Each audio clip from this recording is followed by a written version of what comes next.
Boa tarde, pessoal. Deixa eu colocar aqui o nosso título. Olá, depois da... Fala, pessoal. Quase esqueci a doutora. Come on. Aceitar. Vamos lá. Boa tarde. Ariel, doutora Ariel, doutora Daisy, boa tarde, doutora Tamara. Boa tarde. E aí, tudo certo? Pontualmente Você está atrasado. Eu 5:02, 17:02. acho que o teu relógio está adiantado. Doutor Jorge, aluno aí do curso de júri, que quase conseguiu nos prestigiar num dos nossos últimos plenários. Não sei se você vai lembrar, eu lembro dele.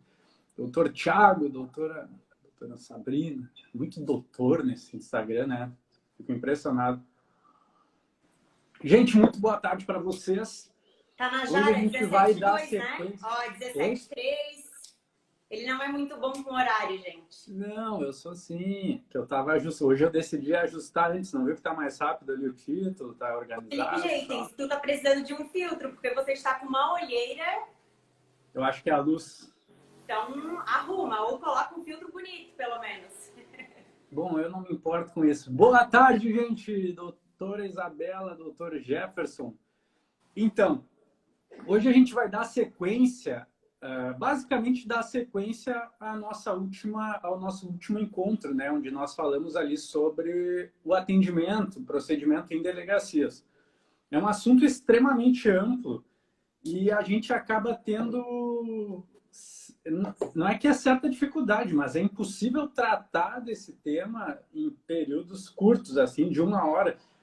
Para cada aspecto, a gente pode tirar vários aspectos sobre aulas de atendimento, de prisão, de pedido de liberdade, e cada um desses ia gerar ali um número muito grande de conteúdo, porque tem muita coisa para ser trabalhada. Mas a gente delimitou ali agora um pós-atendimento. Na verdade, eu acho que a gente pode iniciar até do atendimento em si, né? Me ligaram, sou advogado, ligaram lá para a Tamara. Tamara, meu filho está preso, vem tirar meu filho daqui, pelo amor de Deus. E quem está no nosso grupo ali, do nosso clube 1659, eu mandei um roteirinho ali de atendimento. É como se fosse uma receita. Esse roteiro ele não serve para dizer o que você tem que fazer, ou como você tem que ser, ou dizer que que o meu modo de atuar é correto, não. Ele serve para você que não tem tanta noção, ou para você que tem noção, mas precisa de uma direção. Você tem uma direção, você vai adicionando seu tempero e você não vai ter mais problema para fazer esse atendimento, essa atuação. Então, hoje, a doutora Tamara está empolgada para falar, porque eu acho que ela vai entregar umas coisas boas aí. Eu tenho alguns elementos aqui importantes, mas como vocês devem ter percebido, eu sou o cara que gosto de trazer alguns exemplos, dar uma viajada aqui com vocês, porque eu entendo que essa é uma das melhores maneiras de fixar. Você ouve uma história, você não esquece mais da situação. Por exemplo, eu falar para vocês, aconteceu comigo de o delegado falar que o cliente não ia ser preso, de prometer de pé junto que não ia acontecer isso, mas cheguei lá, meu cliente foi preso. Então, quando você ouve um negócio desse que impacta, você não esquece mais. Então, doutora, agora eu lhe passo a palavra e vou... Eu fiz vários apontamentos. É que assim, a Tamara mandou um plano aqui que eu acho que a gente ia levar uns 3 dias para passar para vocês.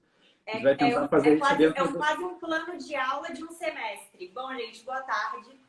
Então, assim, para seguir bem o que a gente estava falando na aula passada, na live passada, que a gente parou aonde? A gente fez todo aquele atendimento em delegacia. O seu cliente ele foi ouvido em delegacia e aí a gente encerrou a aula. Seguinte questão. Bom, o cliente ficou preso, né? Ele não foi solto na delegacia, ele foi preso. E agora? O que a gente vai fazer? Então, assim, para quem não tem experiência e começar a se preparar, se a família que te ligou e ela estava já esperando ali no final da delegacia, na frente da delegacia, para saber se o cliente foi solto ou não, lembrando que você tem que pegar a procuração do seu cliente, você vai conversar com a família, olha, o delegado, né, manteve ele preso, agora vai para o juiz no prazo de 24 horas. Agora é o momento de você conversar com a família e falar, bom, a gente precisa já organizar o pedido de liberdade provisória. E esse pedido é muito importante que ele seja muito bem instruído, com documentação. Mas peraí, por exemplo, tem o antes ainda. Tem o antes ainda. A pessoa qual ligou. antes? O antes, a pessoa liga. E aí, doutora, meu primo foi preso. Meu filho, eu gosto do meu filho. Meu filho foi preso aqui. Esse já foi na aula passada, tá na delegacia, a gente já foi na doutor delegacia. É você. Você vai até a delegacia. A gente entrou nisso. Fala com quem? Claro, a gente falou de tudo isso na live passada. Então tá. Ah. Deixa eu só trazer um ponto, então, que é bastante importante, que todo mundo tem que ter conhecimento. E vocês aí, papel e caneta na mão, porque é algo que a gente tem que ter praticamente tatuado. O que que é? Alguns pontos a respeito das nossas prerrogativas. E prerrogativas não são favores. Tem muita gente que leva isso como acha que é um benefício, há um benefício para o advogado, mas não é. As prerrogativas são direitos que nós temos para exercer ali na nossa atuação. E daí lá no artigo, eu abri aqui, ó, artigo 7º, inciso 1º, exercer com liberdade a profissão em todo o território nacional. O que é exercer com liberdade? Tem muita gente que fica constrangida de chegar numa delegacia e falar que é advogado do fulano, achando que ali os policiais vão achar que veio para atrapalhar, sabe? Como se fosse algo para a gente se constranger, no sentido assim, nossa, sabe? Cheio de dedos, mas a liberdade de atuação é justamente você saber que você tem um papel, que a pessoa que está ali do outro lado tem o papel dela e que os dois têm que respeitar o trabalho um do outro. Ninguém é o chato que está indo atrapalhar, ninguém é alguém que está indo ali para incomodar.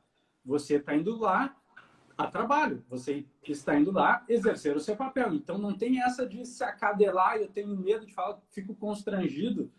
E isso é uma prerrogativa nossa, exercício com liberdade. E daí, já que a gente falou, Tamara, da questão ali pelo que tu diz, a gente já falou com o preso nessa hora, né? Já falou, já foi ouvido e a prisão foi mantida em delegacia. Agora é o pós-flagrante.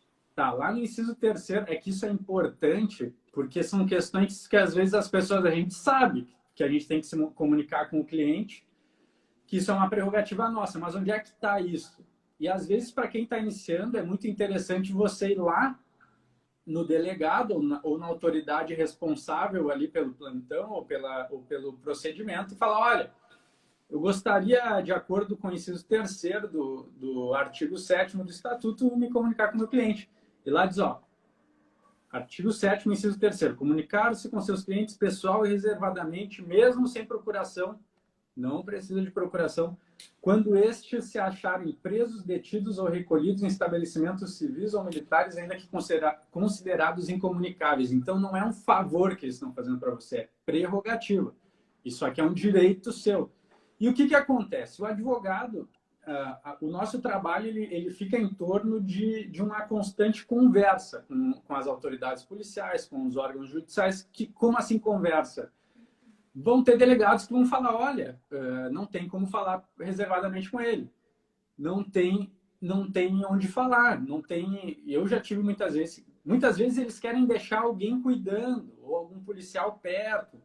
E isso tudo é questão de uma conversa, de uma negociação. Você diz, olha, eu preciso falar reservadamente. Às vezes não dá, já tive casos de atender o cliente não tendo celas suficientes de atender o cliente na rua. Atender ele assim, cheio de gente, mas às vezes não tem como. Mas o que você faz? Olha, em razão de não ter sido preservada a minha prerrogativa, faz uma consignação. Pede para o delegado consignar, pede ali para a pessoa que está tocando o procedimento consignar, e se não consignar, peticiona. Diz, olha, eu não pude ter, eu tive violado essa questão. Por quê? Porque não é no bate-boca, não é na baixaria, não é no barraco que essas coisas se resolvem. E é algo que a gente vê de forma muito comum. As pessoas quebram pau, quando na verdade o que o advogado faz é isso. A gente pede, a gente pleiteia, ainda que sejam direitos, muitas vezes a autoridade nega mas a gente tem que buscar essa autorização de um órgão que venha de cima, ou é do juiz, do próprio juiz, às vezes de um tribunal, para fazer valer aquelas nossas prerrogativas. A questão de entrar livremente em estabelecimentos prisionais, aqui o inciso 6º, ingressar livremente a letra B, nas salas de dependência de audiências, secretarias, cartórios, ofícios de justiça, serviços notariais de resíduo, delegacias e prisões, mesmo fora da ordem de expediente, independente da presença de seus titulares. Nós temos prerrogativas e vocês precisam saber onde elas estão, precisam saber procurar. As pessoas, muitas vezes... Por que eu estou falando isso? Porque, como vocês viram no encarte que eu mandei para vocês lá no grupo, as delegacias elas se diferenciam muito na forma de atender. Tanto as delegacias estaduais quanto delegacias federais, mais por questão de hábito, de um engessamento, da forma como aqueles servidores conduzem os procedimentos. Mas isso não se sobressaia à forma. A forma é o quê? A regra. A regra é a mesma em todo o Brasil, a regra é a mesma para todas. Então, assim, independente dos hábitos que tenham naquela delegacia, a regra é essa. Então, a gente tem que saber onde buscar esse fundamento. Quando a gente está num ponto que a gente não tem essa preocupação, porque a gente advoga há um pouco mais tempo, não tanto tempo assim quanto vocês, mas a gente advoga há mais tempo, tem segurança para lidar com isso, mas... Quando a gente inicia, eu fui saber dessas questões muitos anos depois de atuar. Então, eu acho que isso é importante. Eu gostaria de ter esse conhecimento antes. Daqui a pouco me passou batido, eu não levei tão a sério, mas isso é algo bastante importante.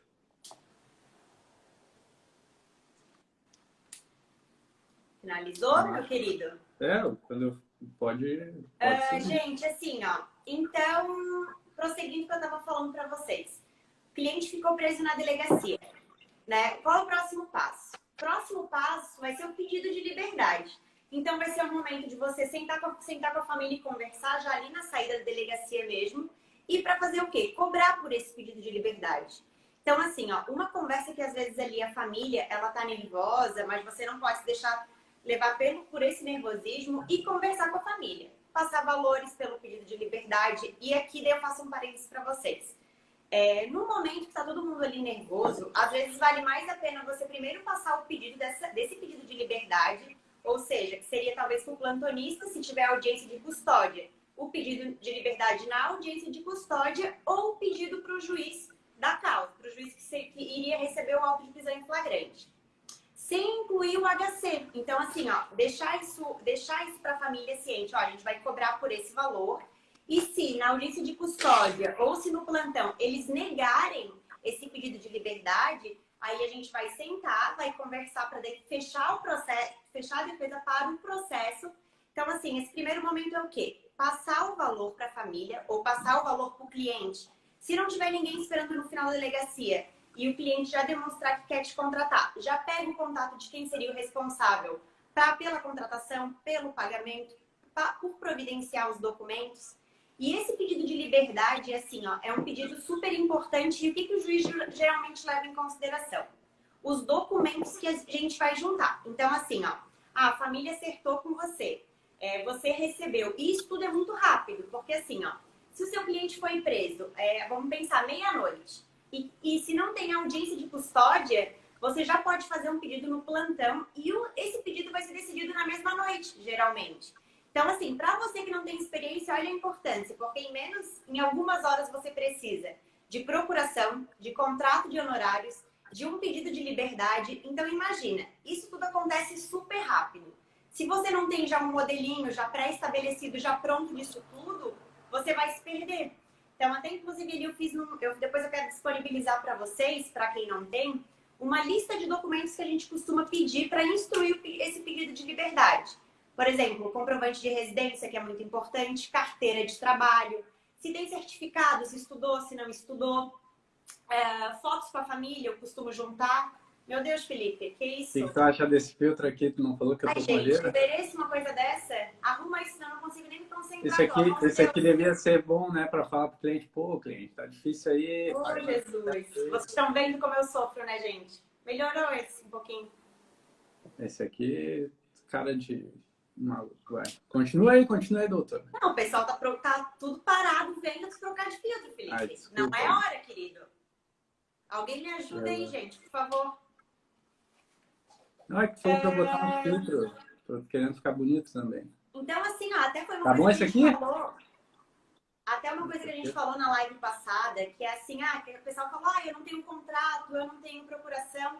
Imagina se um cliente te liga hoje e tu precisa ir na delegacia, em menos de 2 horas tu precisa providenciar um modelo de pedido de liberdade, você precisa ir na audiência de custódia, talvez precise fazer um pedido oral.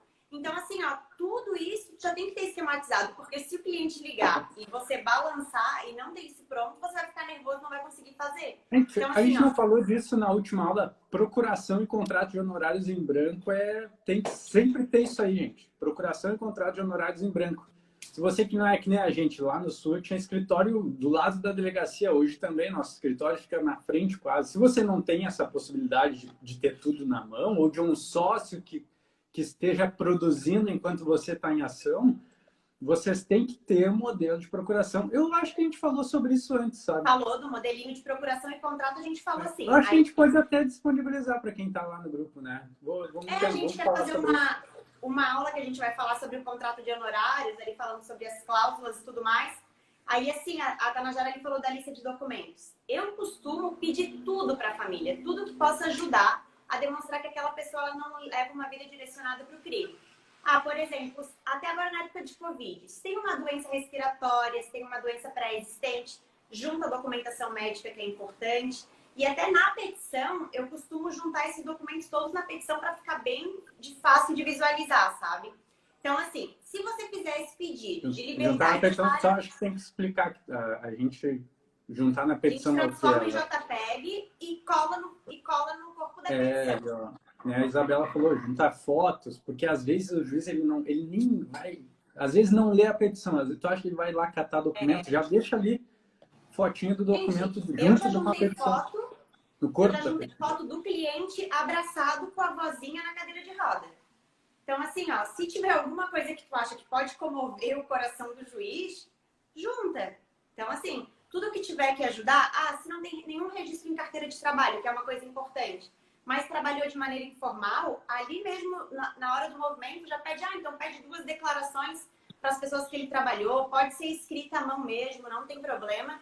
Porque imagina, o juiz recebeu um pedido de liberdade sem nada de documento, e imagina o juiz receber um pedido de liberdade instruído, bonitinho, com comprovante de residência, vendo a cara do cliente. Então, até às vezes o Instagram ou o Facebook. Se for um Instagram e o Facebook que passe um pouco de credibilidade, printa o Facebook e o Instagram coloca no corpo da petição. Então, tu tem que pensar assim, tudo que puder comover, mexer no coraçãozinho do juiz, eu vou procurar. Então, e aí você tem que falar da importância dessa documentação para a família, porque a família é que nesse momento vai correr atrás disso para você. E muitas vezes, se você não forçar e não reforçar essa importância, ela não vai dar muita bola. Então, assim, reforce a importância dessa documentação, porque vai fazer toda a diferença no nosso pedido. Então, assim... Deixa eu só fazer um parênteses. Pode falar. Aqui, assim, o que acontece? Isso que a gente falou agora, isso não é argumento técnico. A gente tem que pontuar o quê? Primeiro, o argumento técnico é o quê? Você demonstrar que não estão preenchidos os requisitos para que haja uma conversão da prisão dele em preventiva e mostrar o porquê que as medidas cautelares elas se adequam ao caso do seu cliente. Não tem requisitos para conversão em preventiva e qualquer medida cautelar ou elas ainda assim cumuladas já se adequariam ao caso do cliente.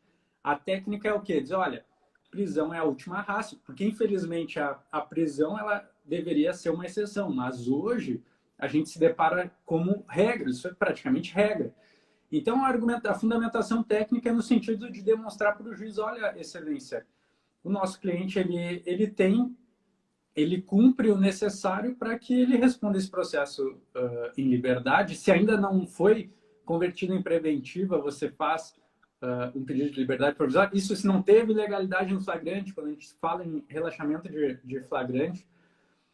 Mas a questão é a seguinte, você demonstra que ele possui condições de responder de verdade. E quando você faz essa documentação, que quando você junta esses elementos que eles são além do técnico, porque o que acontece? O juiz ele recebe, todos os pedidos de liberdade que ele recebe são no mesmo sentido. Basicamente, quase todos os pedidos que vocês vão ver são nesse sentido, demonstrando que o cliente tem condições de responder o processo em liberdade, que daqui a pouco a prisão não cumpre os requisitos necessários para que haja conversão em prisão preventiva. Detalhe, uma conversão que tem que ser requisitada por autoridade competente. O juiz não pode fazer um decreto de ofício. Então, por que a importância dessa documentação, de demonstrar que ele trabalha no emprego de tantos anos ali naquela comarca, de demonstrar que ele tem uma família, que ele tem filhos, que ele tem uma vida organizada, que ele não tem uma vida voltada para o crime. Por quê? Porque normalmente nas peças de flagrante, muitas vezes, ainda que não tenha acontecido assim no fato em si, muitas vezes é bem mais pesado pela polícia a situação. Muitas vezes não, muitas vezes é a realidade, mas mais vezes ainda a gente vê situações postas que não condizem com a realidade. Então, o que acontece? O juiz só tem acesso ao papel. As pessoas são julgadas por papéis, ninguém vê face a face ninguém. Então, o juiz, quando ele avalia aqueles dados de uma prisão em flagrante, ele vê, olha, tanta quantidade de droga, olha, no local suspeito, com pessoas suspeitas, causa uma sensação de um elemento perigoso, de uma pessoa perigosa, uma pessoa que pode, daqui a pouco, se evadir para não responder o processo, fugir para não depois cumprir nenhum tipo de pena, ameaçar testemunhas, ameaçar ou tentar eliminar alguma prova no decorrer do processo. E essas são justificativas para que se mantenha alguém preso no decorrer do processo. Então, você assim demonstra que você dá segurança para o magistrado e diz, olha, a autoridade policial demonstrou um lado e o advogado ele tem a missão de demonstrar o outro lado dessa moeda. Que é o seguinte, olha, essa pessoa que eles estão falando é esse fulano aqui, ó. Esse fulano aqui, ele tem condições, ele tem uma empresa, ele tem uma família, ele nunca se envolveu com drogas, ele está fazendo a pós-graduação na faculdade dele, é uma pessoa que tem uma vida regrada, nunca respondeu um processo criminal, é um fato isolado na vida dele que vai ser demonstrado depois, até que não é verdade no decorrer do processo. Mas a questão é que assim você dá segurança para o magistrado, para ele pôr o seu cliente em liberdade. É que nem eu digo para os clientes, você não pode prometer que ele vai sair, mas você pode prometer o seguinte, olha, tudo que tiver aqui, é um compromisso que a gente tem que assumir, é que tudo que houver em teu benefício será apresentado para o magistrado e ele vai ter tudo o que ele precisa para que você seja colocado em liberdade. Agora é uma questão de interpretação dele, se ele vai fazer isso ou não.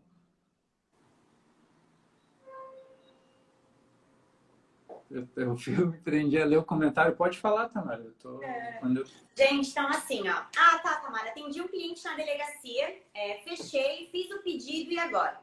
Então, assim, o que é uma coisa que é sempre bom fazer? Dá uma ligadinha no plantão, se for à noite. Olha, eu fiz um pedido de liberdade, o caso é esse, eu instruí com bastante documentação, já dá aquela choradinha básica para que o seu caso, o juiz preste atenção naquela situação. Caso o juiz do plantão negue, o que geralmente dá para fazer antes de fazer o HC? Como o juiz do plantão, às vezes ele não é da área criminal, é um juiz qualquer que está ali só fazendo o plantão, eles geralmente podem negar esse teu pedido de liberdade.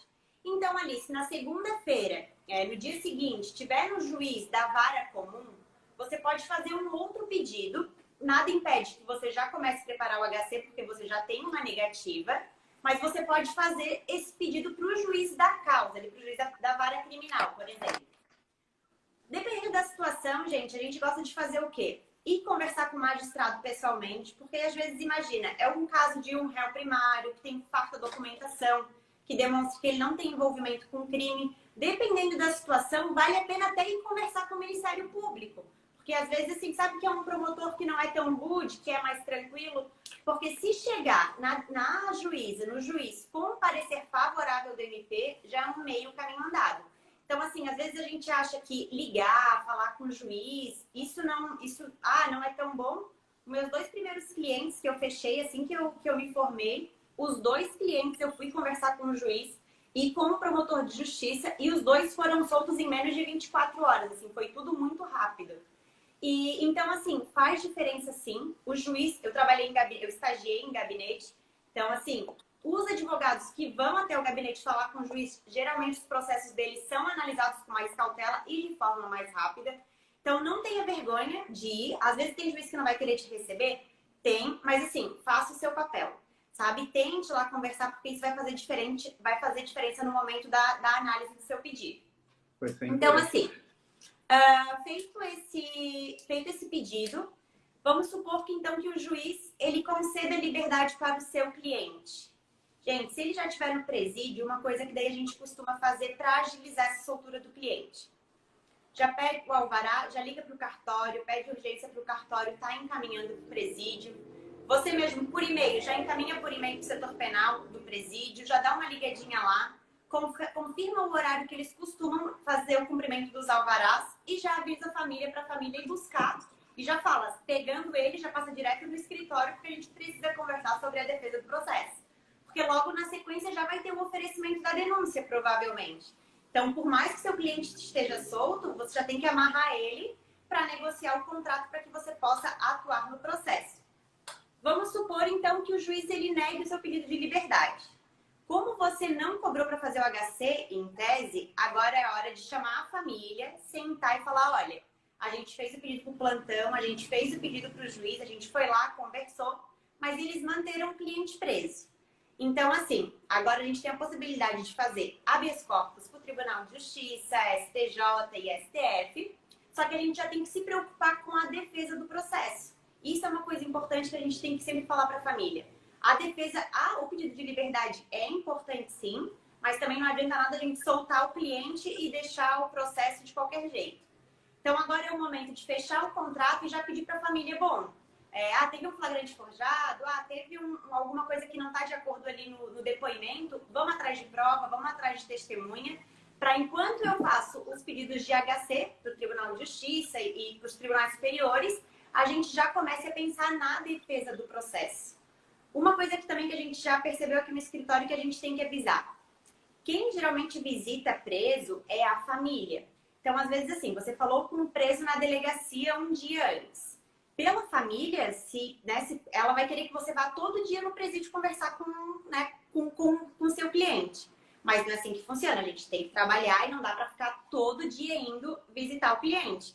Então, isso é uma coisa que tem que deixar claro para a família. Olha, a gente vai quem visita o cliente é a família, a gente só vai no presídio quando tem alguma informação importante do processo, quando tem alguma coisa que a gente precise de fato conversar com o cliente.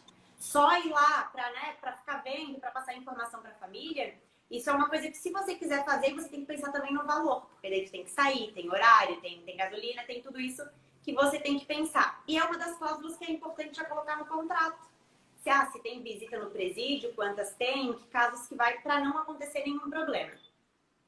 Bom, e se quer falar alguma coisa, meu querido? Não, pode seguir. Então, assim, se a gente vai... uma situação. Se tiver audiência de custódia lá na comarca onde você estiver trabalhando, essa audiência ela tem que ser realizada em até 24 horas.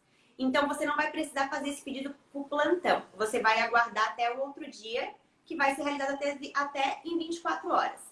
Provavelmente, o que eu prefiro fazer? Eu prefiro chegar um pouquinho antes na audiência, já conversar com o juiz, já ter protocolado o meu pedido de liberdade no processo e só dar uma conversadinha com o juiz para dizer, olha, juiz, a gente instruiu bem o pedido, da mesma forma que no outro.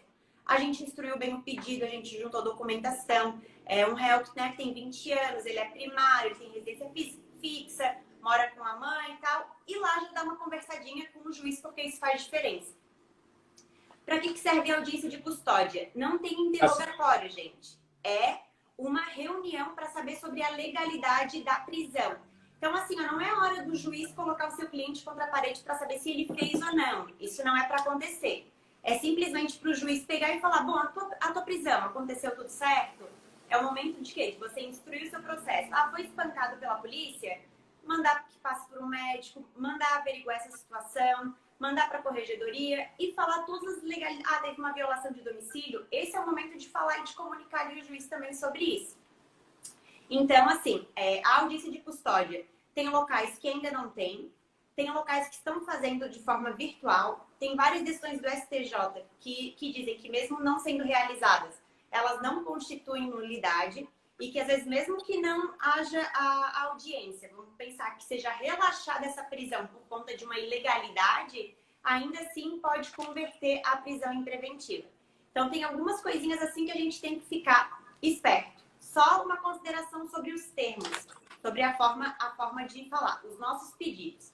Quando o juiz ele recebe o auto de prisão em flagrante, que isso são termos técnicos, até ali no grupo que compartilharam o livro de prática penal, eu peço para que depois vocês deem uma olhadinha no pedido de relaxamento, no pedido de liberdade e no pedido de revogação da preventiva, porque tem diferença.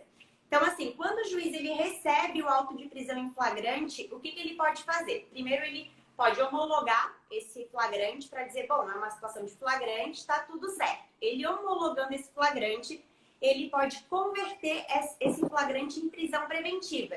Claro que essa prisão preventiva ela deve ser muito bem fundamentada. Até o pacote anticrime inserir um artigo ali dizendo que deveria ser bem fundamentado. Acho que é artigo 315, que fala que tem que fundamentar, não pode ser uma decisão genérica e tudo isso. Então, assim, ele pode converter esse flagrante, depois de homologado, em prisão preventiva. Ok. Depois ele pode, se tiver alguma ilegalidade no flagrante, por exemplo, um flagrante forjado. A gente conseguiu um vídeo demonstrando que a polícia forjou o flagrante. Nesse caso, não é pedido de revogação, não é pedido de liberdade, é um pedido de relaxamento. Sempre que a gente falar em relaxamento, é porque tem alguma ilegalidade na prisão. Então, são termos assim que às vezes a gente não dá muita bola, mas é importante... E como é que a gente sabe se tem legalidade na prisão? Tem que ler os artigos lá que se referem à prisão em flagrante no nosso Código de ali Processo. no auto de prisão em flagrante, no artigo 302 do Código de Processo Penal, pro teu cliente ele tá em flagrante, ele tem que estar cometendo, acabou de cometer, ter pego. Então, assim, às vezes o policial diz que ele estava em flagrante, mas aí tem um vídeo que demonstra que ele não estava. Que é mentira. Na verdade, a polícia plantou, ou a polícia pegou ele sem nada. Então, assim, isso é uma ilegalidade. Então, nesse caso, o auto de prisão em flagrante, a prisão seria relaxada. Nada impede, gente, que mesmo essa prisão sendo relaxada, que após, novamente, seja decretada a prisão preventiva. Então, não é porque teve uma ilegalidade que foi relaxada que a pessoa não vai poder ser presa. Infelizmente, não é assim.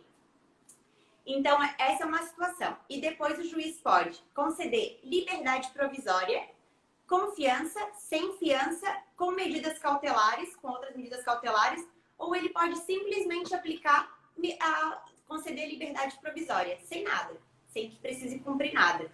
Então, assim, são os termos que tem que ficar atento para não estar confundindo, porque às vezes é feio se a gente erra. Então, dá uma olhadinha quem está no grupo, lá naquele livro que um colega de prática penal, que um colega juntou, e já olha ali o pedido de relaxamento, o pedido de revogação e o pedido de preventiva, para estar na ponta da língua e não esquecer. Então, gente, existem muitas questões que vocês vão se deparar na vida real, digamos assim, né? De atropelo, tanto de prerrogativas quanto de lei. Lei penal, lei processual penal. Isso é bastante comum, infelizmente. Mas a única coisa que nos protege é o texto legal e é a documentação dessas questões que ocorrem. Por exemplo, a lei fala num prazo de apresentação deste auto de prisão em flagrante para o magistrado competente. E muitas vezes é interessante você pesquisar aí na sua comarca, no seu estado, qual é o posicionamento dos tribunais em relação a essas práticas, porque, infelizmente, juízes acabam sendo coniventes com práticas ilegais e tribunais vão lá e passam a mão por cima ainda. E eu já passei por essa questão de ter ali um auto de prisão em flagrante em que deveria haver o relaxamento em razão da não apresentação para o fórum no prazo estipulado, mas os magistrados eles são coniventes, olha só o nível de loucura do negócio. eles passam por cima disso dizendo, é uma mera falha, um mero equívoco, um mero probleminha que eu resolvo aqui dessa maneira, passando por cima de tudo. Só que aí que tá. A forma, ela é a garantia. A forma é a única coisa que nos protege. O que é a forma? É o procedimento que a lei diz que deve ser tomado. Então, se a gente permite que isso seja alterado a bel prazer de cada um que trabalha ali os atores do judiciário e do setor policial, a gente teria aí sim zero de segurança para poder advogar, porque a única coisa que a gente tem é isso, lei e a documentação desses atos para apresentar para o judiciário. Então, quando você se depara com a prática, muitas vezes, por exemplo, um juiz, sabendo que não pode decretar uma prisão preventiva de ofício, e vendo que o Ministério Público não fez um requerimento de prisão preventiva, ele vai lá e ainda diz, olha, o Ministério Público, dentro dos autos ainda, é isso que eu acho incrível, né? Dentro dos autos ele manda para o MP e diz, ó, MP, você não pediu prisão preventiva, então eu vou esperar você se manifestar aqui para eu o quê? Para eu prender, porque é isso que ele está dizendo, ó, vou esperar o senhor se manifestar porque eu não posso prender sozinho. Então, todos esses elementos, nós temos que ter essa percepção de que, ainda mais quando documentados, temos que trazer isso para daqui a pouco um pedido aí num órgão superior para que isso seja verificado, processado da forma regular, porque não adianta você dizer para o magistrado, não pode prender de ofício. O magistrado, nessa intenção totalmente parcial, pede para o Ministério Público se manifestar porque ele precisa prender, ele quer prender. Ele já está dizendo isso, senão ele soltava. Porque a regra é que seja solto, a menos que haja algum motivo para que se permaneça preso. E daí, gente, tem tribunais que passam um por cima. Quando você vai lá em Petro Habeas Corpus, por exemplo, o tribunal vai lá e diz, não, isso daí é mera formalidade, essas questões aí são relativas e já foram superadas com o novo pedido de prisão preventiva, por exemplo. Então, são atos ilegais que eles acabam fazendo com que se supere esses equívocos, esses problemas, dentro dos procedimentos criminais, o que é um grande problema para quem advoga. E daí, existem várias questões, eu anotei aqui, para a gente tomar cuidado, porque muitas vezes, você foi lá fazer o atendimento na prisão, mas muitas vezes não se trata de prisão em flagrante. Mas antes disso ainda, sobre o que você falou sobre conversar com o magistrado, conversar com o MP, pouquíssimos advogados fazem isso. E eu tive um caso uma vez em que contatei a delegacia e o meu cliente já estava sendo procurado por um fato que aconteceu no mesmo dia. E o delegado falou, olha, vem que a gente está esperando só para ele ser preso. A gente só está aguardando encontrar ele, já tem mandato e tal. E conversando ali com o delegado, explicando que ele ia cooperar e tudo mais, numa negociação, que é o que a gente falou no começo desse vídeo, na conversa, na negociação, pleiteando de forma firme, cordial, não deselegante, não briguenta demais, nós conseguimos com que o delegado mudasse de ideia, apresentamos o cliente para prestar depoimento e ele respondeu o processo inteiro em liberdade. Mas isso dependia do quê? De um movimento da defesa. A defesa, o advogado, ele tem que movimentar. Porque se você não faz isso, ninguém vai fazer o sistema, ele vai engolir você e seu cliente. Porque normalmente o que acontece? Prisão em flagrante. Não querem fazer uma investigação daquilo. A gente já tem aqui a prisão, já tem um auto de apreensão, manda para o Ministério Público. O Ministério Público que resolva. Vão indiciar. MP, ao invés de... O MP pode também fazer requerimento para investigação, para arrecadar provas. Muitas vezes pensar, isso daí fica para instrução, deixa lá o magistrado decidir e vai para frente. Quando vê o magistrado, olha ali, já tem uma investigação, já tem uma denúncia feita pelo Ministério Público. Então vamos deixar isso aí para instrução mesmo, vamos ouvir quem tem que ouvir. E nesse meio tempo, seu cliente está ali preso, esperando, e muitas vezes o que ele precisava era do quê? De um movimento seu conversando com o juiz, dizendo, olha, juiz, gente, é realmente assim que funciona. Você tem que dizer o que já está tudo ali, já está muitas vezes comprovado que o cara não tem nada a ver, que está tudo errado. Mas muitas vezes você precisa de 2 minutos com o magistrado para dizer, olha, excelência, eu não costumo conversar com os magistrados, mas em casos peculiares eu sou obrigado a fazer isso como esse. O senhor precisa se atentar a essa questão porque é extremamente importante. E você aponta o que já está escrito. E aí é que é um grande problema, porque já está tudo escrito ali. Você já peticionou, você já juntou prova. Mas muitas vezes é só com essa conversa que ele se dá conta, porque na grande maioria os procedimentos eles nem são tocados pelas autoridades. O estagiário fez o indiciamento, foi para o estagiário do MP, que denunciou, o procurador deu uma olhada ali, está tudo certo. O juiz está tocando ali, muitas vezes claro que eles têm que ter o conhecimento, mas não se atentam às peculiaridades do caso em razão de ter uma equipe, de ter assessoria. Então, muitas vezes, o que você precisa é ir lá para falar o óbvio. E aí é que tá, às vezes o advogado pensa, eu já fui muito assim, de pensar assim, cara, isso é óbvio, por que eu vou lá falar para ele? Está escrito na peça. Às vezes é tão óbvio, como recentemente aconteceu com os familiares, olha, é tão óbvio que o familiar entende, todo mundo entende, isso aqui não é nem questão de direito, é uma questão material, uma questão de fato. E o magistrado, ele precisa ouvir aquilo, porque o que acontece? Ele tem um saco lá com milhares de ações. Ele tem um saco lá, para ele, a grande maioria delas, por mais que sejam pessoas, são só papéis, ele vai julgando aqueles números ali. E o advogado, ele puxa ali e diz, ó, doutor, esse caso aqui é diferente. Você tem o compromisso de mostrar para o magistrado que o seu caso não é que nem os outros. Não importa qual caso, não importa. Não importa. Ah, mas o meu caso é muito parecido. Não importa. Você tem a obrigação de ir no magistrado e mostrar e apresentar o seu caso como um caso diferente dos outros. Olha, excelência, eu sei que aqui na minha cidade tem tráfico, eu sei que o crime é muito complicado, eu sei que aquele bairro... Mas assim, ó, esse caso aqui é diferente.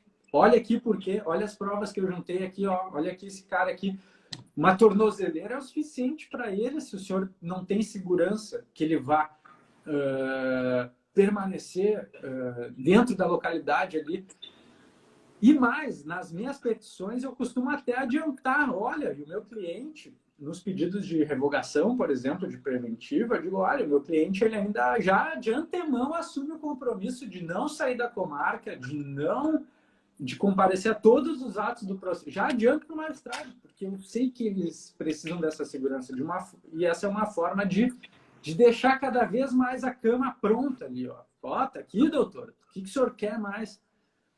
E muitas vezes isso não é o suficiente. E outra coisa que a gente fala, tem que fazer pedido no plantão, às vezes o juiz não é da área, daí faz com o juiz titular. Eu acho que tu falou isso agora, né? Por quê? Não existe regra de que precisa fazer um pedido na comarca para depois impetrar um HC. Em tese, você já poderia impetrar. Se existe ilegalidade, se existe algum problema ali de inconstitucionalidade, já impetra o HC. Mas, infelizmente, é como eu falei, a gente tem que ver como é a prática ali no meu estado, na minha comarca, na minha região. Porque os tribunais, eles têm dessas também. Olha, a gente não vai julgar um habeas corpus, embora a lei não diga que precise de um pedido anterior, a gente não vai julgar se isso não foi apreciado pelo magistrado, pelo juiz de origem. Então, você tem... É um passo a passo. E muitas vezes, por mais que pareça mais demorado, você garante o quê? Que você vai ter aquela carta. Por exemplo, se você faz um HC direto, assim, o normal é o que eles nem vão conhecer, porque eles entendem que o magistrado, o juiz de origem, que tinha que averiguar.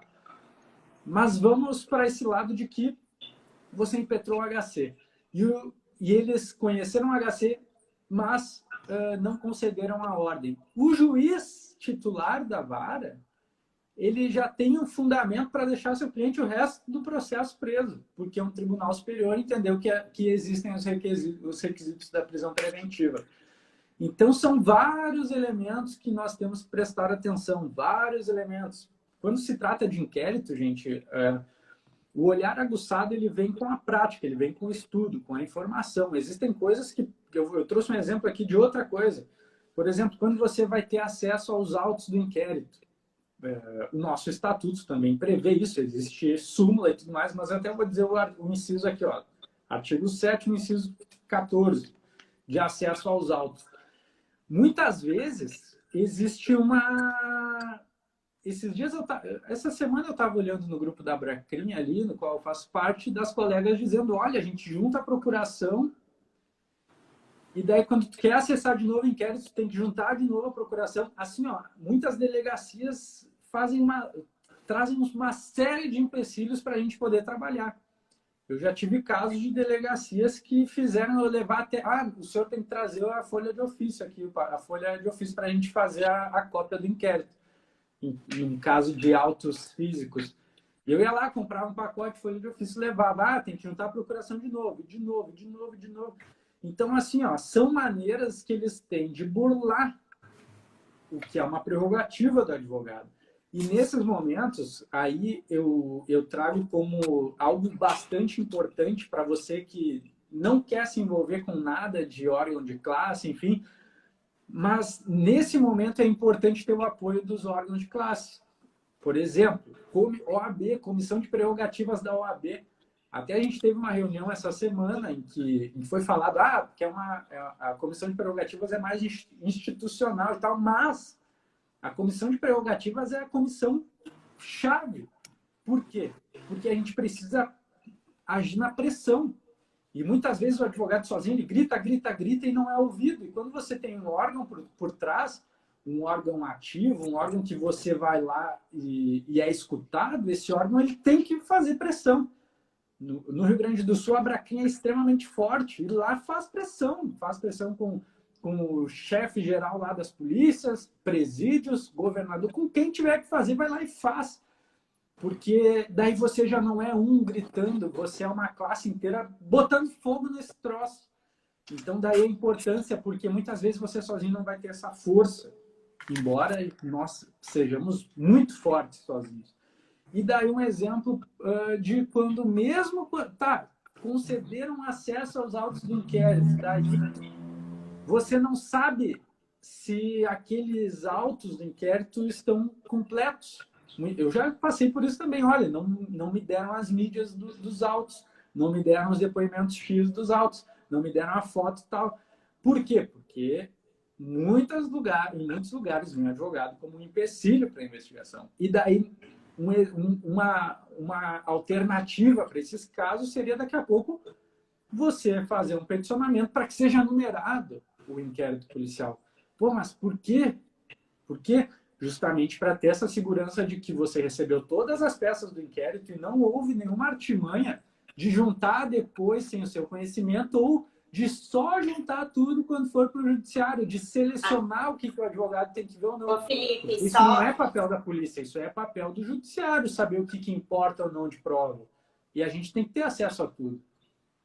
Hoje em dia, a maioria... Tem muitos lugares que já são todos virtuais, né? Então, assim, até quando não for essa situação de você já estar na delegacia, aqui o Felipe não estava acostumado com isso, mas aqui é mais tranquilo. No sentido de ligar na delegacia, qual que é o número do auto de prisão em flagrante? Eles mesmos, às vezes, já encaminham por PDF, se não tiver o número de processo ainda, porque às vezes demora um pouquinho só para eles jogarem ali no EPROC, por exemplo. Então, assim, às vezes, aqui funciona, de dar uma ligadinha na polícia e falar, o cliente tal já foi pro presídio, o auto de prisão em flagrante é digital, mas não tem número de processo ainda. Será que tu consegue me mandar em PDF?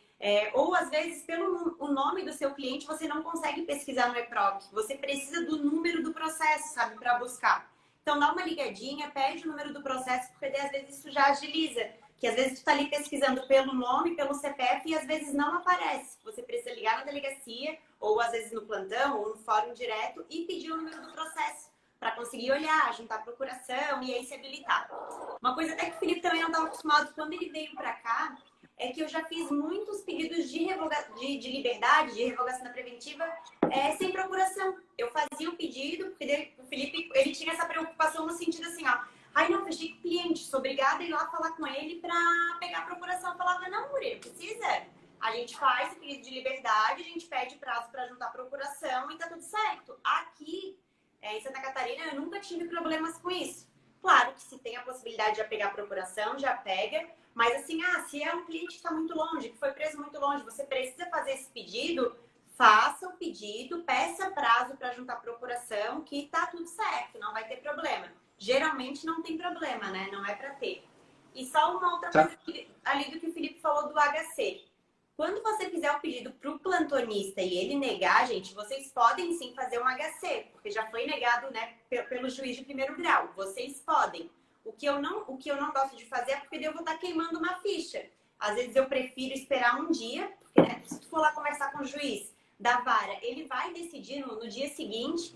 Então, assim, vai lá, conversa com ele primeiro e faz um novo pedido para ele antes de fazer esse HC. Mas você pode fazer o HC já tendo essa negativa do plantonista, né? Não tem problema, porque ele é um juiz também. Então, você pode sim. A gente só costuma fazer primeiro para o juiz da vara criminal, porque às vezes é mais uma chance. É mais um juiz que a gente tem a possibilidade de conseguir essa liberdade, né? Então, é esse ponto. Normalmente a gente sabe como é que é a postura ali dos magistrados da cidade que a gente trabalha. Tem magistrado que a gente sabe, ó, vai ficar preso. Esse aí não solta tráfico, esse aí não solta violência doméstica. E tem cidades, às vezes, do lado que você sabe, ó, isso aí solta tudo.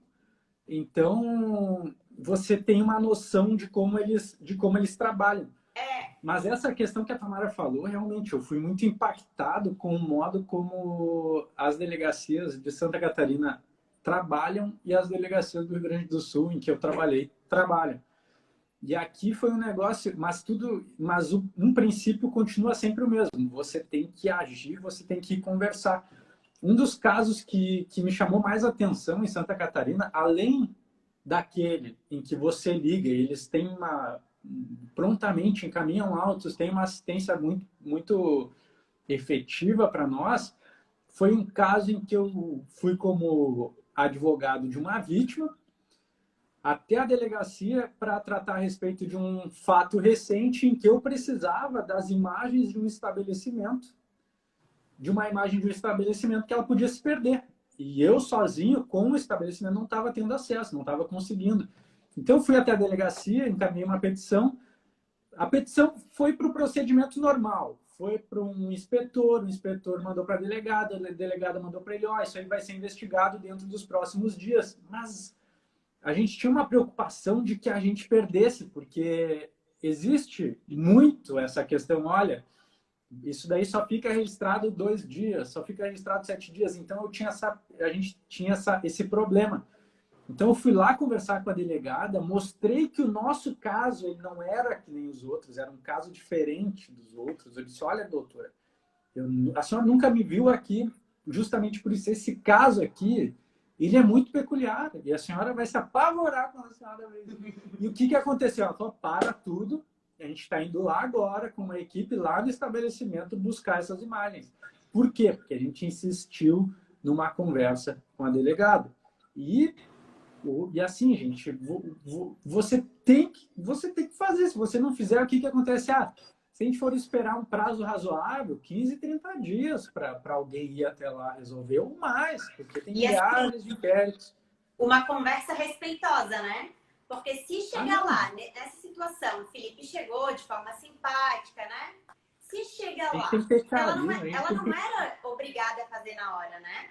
Ela só fez na hora porque a gente falou com jeitinho, porque a gente conversou, mostrou a situação. A gente foi até comprar pendrive para colocar essas imagens no pendrive. Então, assim, não chega, né? Muitas vezes, se você precisa da boa, né, de uma atitude dela...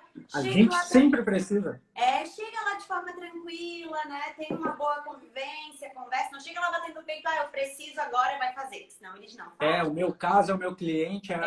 Mais policial, delegado, se eles estão sentindo que tu quer se crescer pra cima deles, eles vão dificultar a tua vida.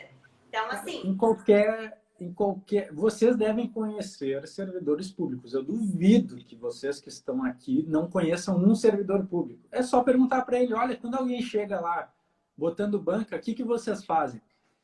E eu vou dizer para vocês, qualquer servidor público, inclusive estagiários, tem algum tipo de poder sobre o advogado. Qualquer um. Como assim? Quando você vai num cartório, quando você quer conversar com o magistrado, quando você quer falar com alguém, nem que seja um poder sobre o tempo de vocês. Às vezes você precisa resolver uma situação e daí um estagiário diz, olha, doutor, o senhor vai ter que esperar. E o que que a gente tem? A gente tem que esperar. Você fica uma, fica duas, fica meia hora, fica 3 horas. Uma vez um amigo advogado ficou 9 horas num balcão esperando para ser atendido. Então, assim, a gente sofre uma espécie de exercício de poder do funcionalismo público em todos os níveis. De alguma maneira a gente acaba sofrendo. Então, assim, o bom relacionamento, ele é o primeiro passo. Só que isso não vem, porque o Felipe nasceu engraçadinho, porque o Felipe nasceu simpático. Não tem nada a ver com isso. O nome disso é estudo. Eu estudo para isso, eu busco aprender sobre isso. Como eu converso com as pessoas de forma persuasiva, como eu converso para que meus pedidos sejam atendidos, como eu crio abertura nos ambientes em que eu estou, o que eu falo, como eu falo, isso é importante. Até eu acho que isso seria um tema de aula interessante para a gente tratar, porque tem muita gente que acha, é só porque ele ri, mas não é isso. Ó, seu servidor público, se chegar botando banco, o cara não arruma nada, vai no mínimo tomar um chá de cadeira mesmo. Olha o que o Cristiano falou, e é bem assim, e eu vou dizer, com muitas vezes, com toda razão, porque até comigo, cara, vem alguém me encher o saco, me tirar pra nada, eu quero mais é que se ferre, entendeu? O negócio o respeito, ele é primordial. Existem muitas vezes que você tem que se impor, e eu até vou dar um exemplo para vocês, porque quando eu iniciei eu era muito mais bonzinho, muito mais tranquilinho. Depende, né? No júri eu era que nem um cachorro louco, não podia nem chegar perto, eu mordia as pernas. Não que isso seja certo, mas eu era assim. Mas eu lembro que uma vez eu fui para uma audiência lá em São Paulo e eu nem esse bigodinho que eu tinha ainda.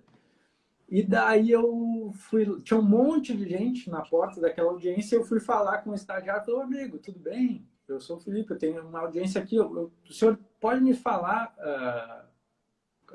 onde é que está a pauta para eu saber se vai demorar, se não vai? Ele, doutor, tá. E me chutou pro lado, assim, sabe?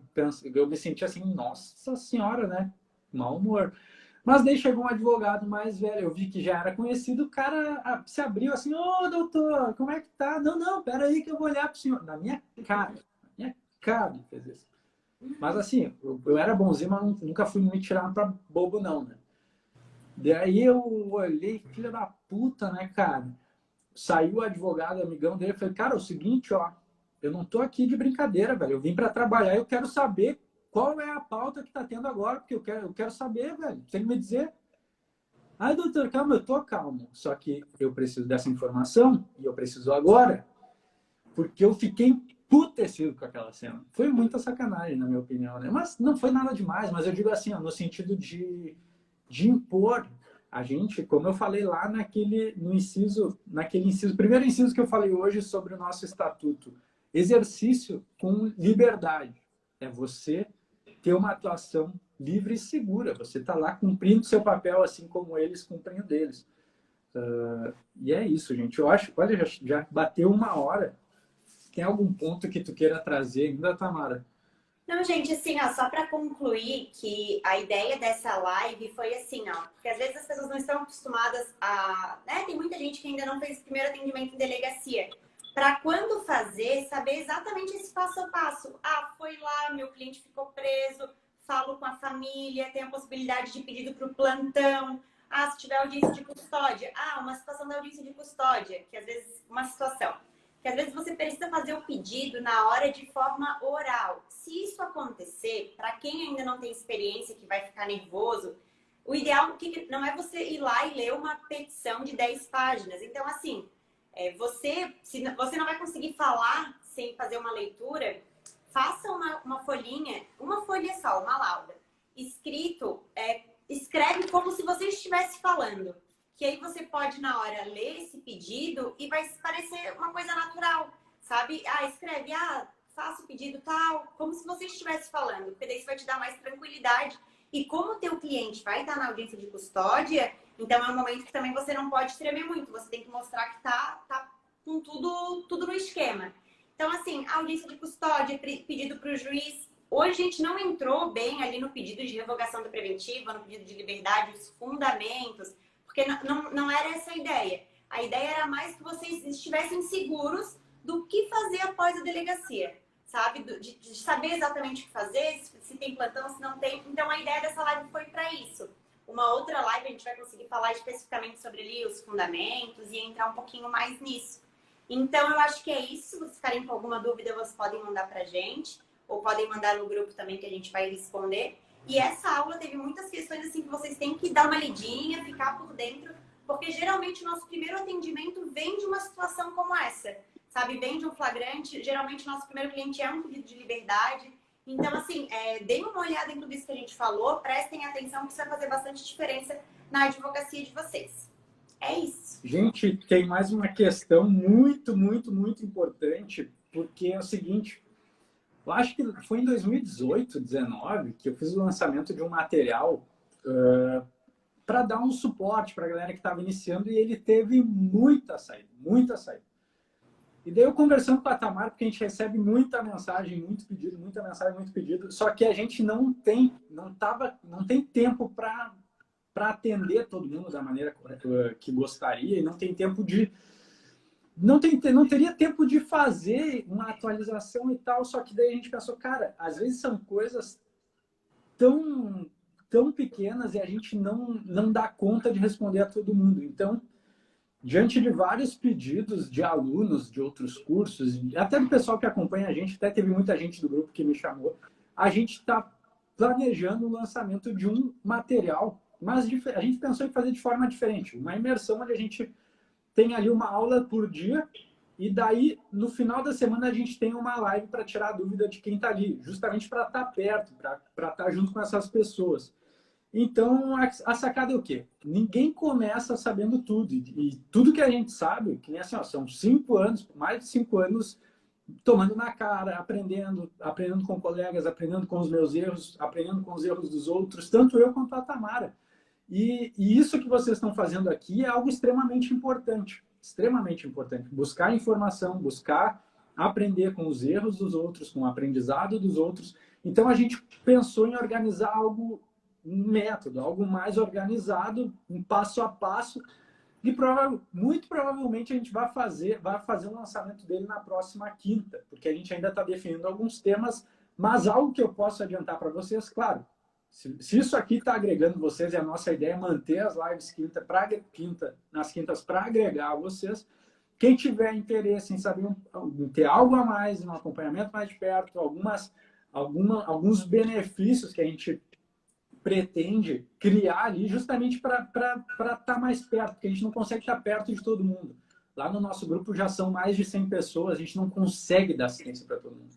Então, para quem quiser algo mais profundo, para quem quer ter algo com mais, sabe, para quem quer aprofundar mais dentro do que a gente está estudando, fiquem ligados, porque eu vou deixar um link de pré-lançamento e ele vai ser muito mais em conta do que o valor de lançamento desse material. A gente está pensando em fazer em torno de R$600 para a galera se puxar, porque tem que ter um compromisso com vocês. É até algo que a gente vai ensinar vocês, porque muita gente pensa assim, mas você vai cobrar, você não quer ajudar a gente. A gente vai ajudar toda semana lá no YouTube, no meu Insta, tem conteúdo grátis para todo mundo. Mas, inclusive você que pensa assim, você tem que começar a mudar essa cabecinha, senão você nunca vai cobrar nem pelo seu trabalho, você nunca vai ver valor nem no seu trabalho. Então, isso também é uma questão de você aprender. Tirar essa escassez de dentro e pensar, olha, vou ter que honrar a pessoa que está me ensinando e eu quero ter esse algo a mais para aprender. Então, para você que está assistindo essa live, eu vou deixar, não vou falar isso no meu Insta, nem provavelmente só no grupo, eu vou deixar uma pré-inscrição num valor de 12, de 19 reais, que dá menos de 200 reais, para algo que vai ser lançado a pelo menos 600 reais. Garanto que não vai baixar disso. Então, só para quem está aqui. E provavelmente, quem está lá no nosso grupo vai ter algum tipo de benefício, alguma coisa assim, mas a nossa ideia é o quê?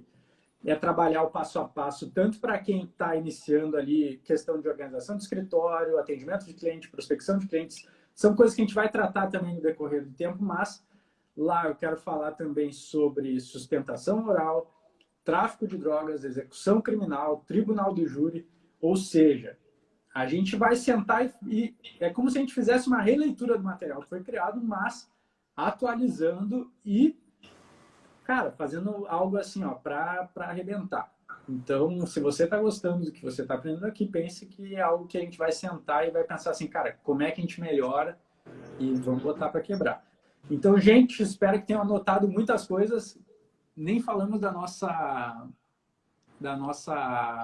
pic, que nem diz meu irmão, nosso print. Faz um print nosso aí para registrar. Só fica bonito que depois eu printo. Aí, hã? Só fica aí bonito que depois eu printo a imagem. Tá, e outra coisa, a gente não tem nenhuma atividade para essa turma hoje. Ah, gente, só deixa eu fazer um convite bem rapidinho dessa semana, que a gente conversou ainda hoje, Felipe. Verdade. Sobre a comissão que nós assumimos aqui em Palhoça de Advocacia Criminal. Como não precisa necessariamente ser só pessoas aqui de Palhoça, a gente pensou em abrir, né, em informar essas pessoas que poderiam ser de outros lugares também, sem problema. E claro que a gente deseja que as pessoas sejam ativas, que se engajem, que entrem com a gente, trabalhem com a gente nessa comissão. Mas o que a gente vai fazer para poder ampliar e abraçar mais pessoas? Nos encontros que forem presenciais e as pessoas que não forem daqui, que morarem muito longe, a gente vai arrumar uma forma de fazer essa transmissão online. Então, assim, quem deseja, quero participar de alguma comissão, mas eu não me sinto incluído na minha comarca, aqui você vai ser bem-vindo. E a gente tem bastante ideia para que esse ano a gente coloque muitas coisas que tire do papel e que a gente efetive. Então, assim, cursos, grupos de estudos, a gente quer fazer evento. Então, quem deseja estar mais engajado nessas coisas, vocês são os nossos convidados. E as inscrições estão abertas, tá lá no meu link. Quem se inscrever lá, como eu ainda não tenho acesso a todo mundo que se inscreve, me dá um oizinho no WhatsApp. A gente quer a sua sugestão, a gente quer quem que você quer ver de palestrante, o que você gostaria de ver em uma comissão. A gente quer fazer algo diferente. A gente quer ser uma comissão que se movimenta, que acolhe e que trabalhe. Então, a gente vai precisar... Sabe qual é que é a sacada também, gente? Na maioria das cidades, pelo Brasil afora, a comissão só serve para ter um nomezinho lá no currículo. Presidente, vice-presidente da comissão tal, não serve para nada. Nem grupo no WhatsApp, às vezes nem bom dia dá. E qual que é a ideia? Nossa geração é a geração responsável por mudar essa coisa aí, essa cultura. E por que a gente é responsável? Porque senão sempre vai ser essa merda, algo que não serve para absolutamente nada. E qual que é a ideia? Eu pensei nisso agora. Ó. Você que estiver nessa comissão, você pode ter como parâmetro para você assumir lá na sua cidade. Vai lá e diz, olha, eu quero participar da comissão tal, quero ser o presidente porque eu vou começar a movimentar essa bagaça. E assim, gente, dentro do que a gente tiver possibilidade, a gente vai apoiar vocês. Eu já fui chamado para palestrar em algumas comissões e eu vou aí para a gente movimentar esse troço. Eu, Tamara, a gente vai aí para movimentar. Claro que tem uma questão de agenda, mas assim, ó, usem como parâmetro para começar a assumir essas frentes nas vidas de vocês. Porque isso aí, quando você não tem só uma comissão para ser um membro, não sei o quê, quando você atua de forma diligente, de forma ativa, isso daí sim vai servir não só para você, mas para toda a comunidade que está ao redor. Isso vai fazer você crescer na advocacia, porque você vai estar investindo em pessoas. Quando a gente investe em pessoas, a gente cresce. Por isso que a gente faz essas coisas aí. Fechou? Isso, gente. Então, beijo para vocês. É isso. Ó, me atrasei 2 minutos, passamos vários minutos. Foi perdoado. Vai ter que pagar um cafezinho para todo mundo que chegou no horário. Então, beijo para vocês. Beijo, Fiquem gente. com Deus. Obrigada. Até mais. E até.